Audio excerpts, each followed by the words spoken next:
Co-dominance. Co-dominance is when a heterozygous individual expresses both phenotypes. This occurs if an organism has alleles that are not dominant over each other.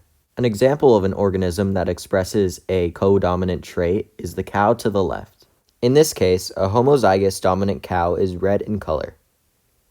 A homozygous recessive cow is white in color. However, if the cow is heterozygous, it will be a roan cow. This means that both the white and the red colors are shown on the cow's fur. Here's an example problem based on the co-dominant cows. First, a key needs to be made for the different alleles of this cow.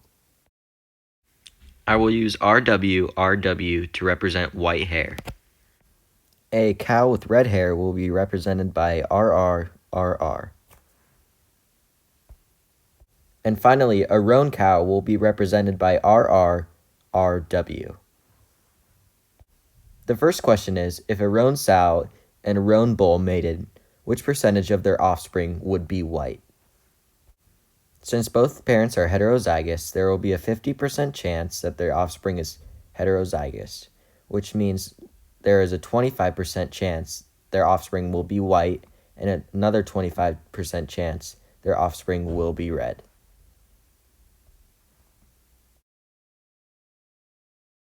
The next question is, if a roan sow gave birth to a roan calf, what are the possible phenotypes of the bull, which is the father?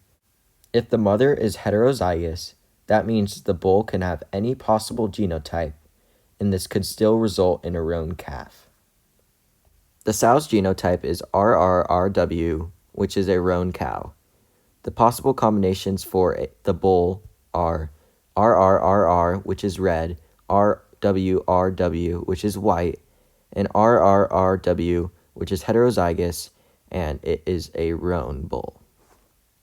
The next question is, if you wanted to obtain 100% roan calves, what would be the parents' genotypes?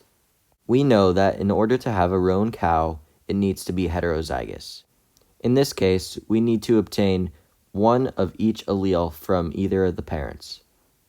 To ensure we get this outcome, both parents must be homozygous, one for a red cow and one for a white cow.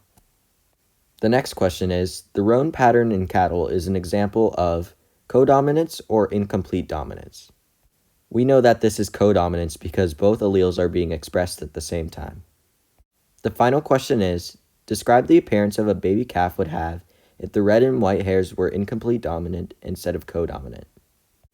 As we will discuss in the next few slides, incomplete dominance is the expressing of both phenotypes mixed into one phenotype. So in this case, it would be a mixture of both red and white.